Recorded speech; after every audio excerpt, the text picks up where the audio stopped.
Give us a good book to read to take us to a next step. I'll give you a couple. If you haven't read these books, these 3 books, then you are remiss. The first one is Think and Grow Rich by Napoleon Hill. I've read it 11 times. Every time I read it, I highlighted it with a different color marker. And every time I read it, I found that all the stuff that I read before and thought was important, I now thought was stupid, it was common sense. Well, it wasn't common sense. I learned it from the book. Now it's common sense. 11 different times, I learned something more every time.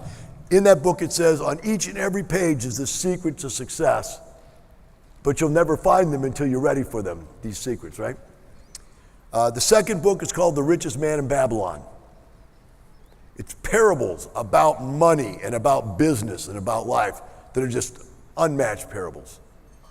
And the third one is E-Myth, which is called, E-Myth stands for entrepreneurial myth.